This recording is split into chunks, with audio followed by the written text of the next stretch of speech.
का करत तारू? पाउडर लगावतनी। चल ना मोइलो गांव के कोई घाट है तो यही ना चली का? लगाइबे ना का? चल ना चुप रहो। अरे छठी माई के बारात था, स्टेशन नहीं खा जाके। हमरो पता बा, अब बस करी आवत नहीं।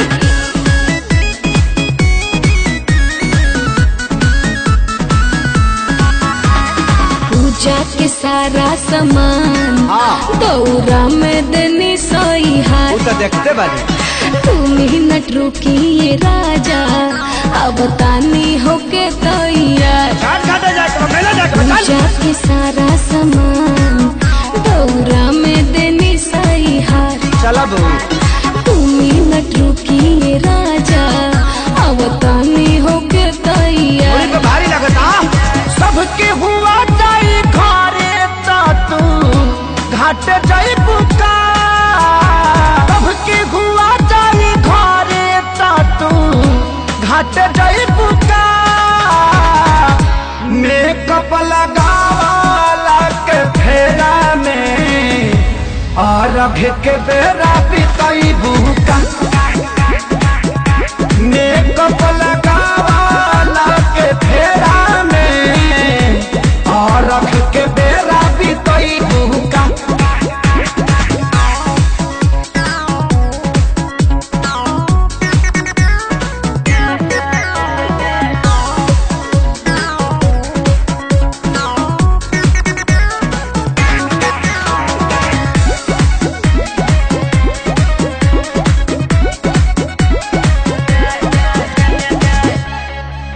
फुल नाइट में चेहरा के लाइट भइल बाटे नु जंगला से दी।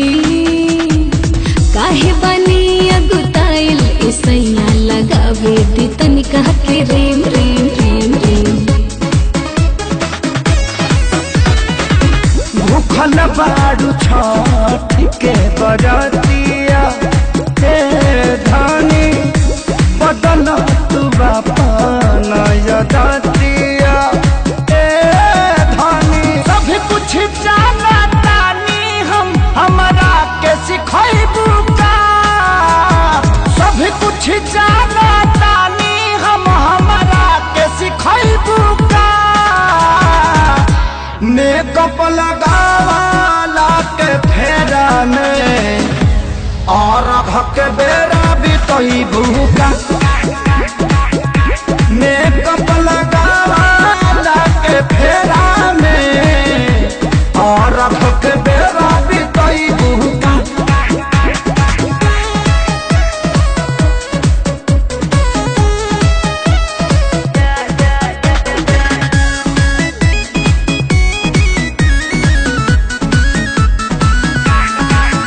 ऐसे बोली न सैया खेसारी, पूरा मन से व्रत कैले बानी। घाट पर पूजा करावे के खातिर सोनू के बोलैले बानी।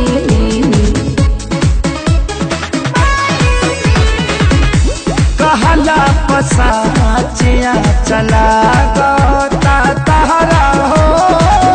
निकल पीरियंका तू जल्दी से बाहर हो। यादो राज देव नील कमल के लेट करई बुका। यादो राज देव नील कमल के लेट करई बुका। मेकअप लगावाला के फेरा में और भाके बेरा बितई बुका। मेकअप लगावाला के फेरा में और भाके बेरा बितई बुका। मैंने सब सामान सरिया का मोड़िए पला दे के चल। मेकअप लगावाला के फेरा में और भके बेरा बितई बुका।